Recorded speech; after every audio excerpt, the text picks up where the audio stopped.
आज हम चर्चा करेंगे यदि चंद्रमा से केंद्र में कोई अशुभ ग्रह बैठ जाए तो क्या क्या आपको वो मुसीबतें, दिक्कतें और परेशानियां दे सकते हैं, और साथ ही साथ इनके उपाय भी जानेंगे कि यदि आपको ये सारी समस्याएं हो रही हैं तब क्या उपाय करें जिससे आपको इन समस्याओं से निजात मिले।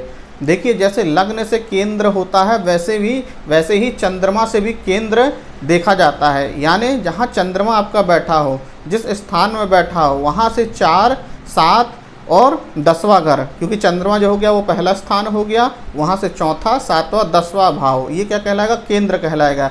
एग्जाम्पल के लिए जैसे चंद्रमा आपके चौथे भाव में बैठा हुआ तो उसको आप पहला भाव माने, और चौथे भाव से गिने 4 स्थान, 4, 5, 6, 7, 7वां, 8, 9, 10वां, 7वां घर, मतलब कि आप चंद्रमा से चौथा घर लीजिए और चंद्रमा से 7वां घर लीजिए और चंद्रमा से 10वां घर लीजिए, क्योंकि जो केंद्र होता है वो 1, 4, 7 और 10 कहलाता है। तो आप चंद्रमा से काउंट करिए। यदि चंद्रमा से केंद्र में भी अशुभ ग्रह बैठा हो तो उससे आपको बहुत ही समस्याएं पैदा होती हैं और जीवन में बहुत ही हानि होती है। एग्जाम्पल के तौर पर यदि चंद्रमा से चौथे भाव में कोई भी पापक ग्रह, चाहे मंगल बैठा हो, सूर्य बैठा हो, या शनि, राहु, केतु बैठा हो, या सप्तम भाव में ये सारे ग्रह बैठे हों, या 10वें भाव में, किससे? चंद्रमा से। ध्यान रखिएगा, लग्न से नहीं, चंद्रमा से बैठे हों तो आपको दिक्कतें और परेशानियां पैदा करेंगे। यदि चंद्रमा से चौथे घर में पापक ग्रह बैठे हों तो वो आपकी सुख शांति के लिए बहुत हानिकारक होंगे, आपकी सुख शांति को वो कम कर देंगे, साथ ही साथ आपको बहुत सी हानि कराएंगे।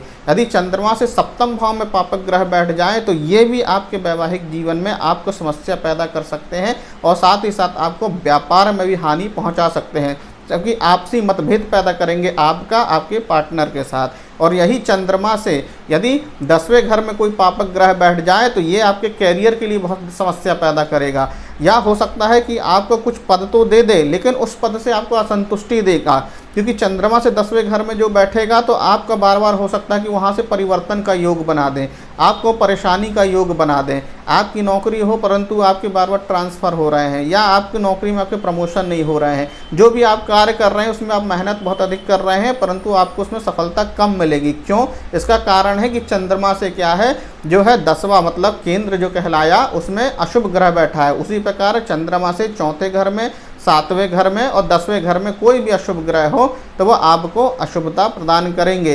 तो आप अपनी कुंडली चेक करिए और ये देखिए कि आपका जो चंद्रमा है वह किस स्थान पर बैठा है। उस स्थान से आप गिनिए चौथा घर, 7वां घर और 10वां घर।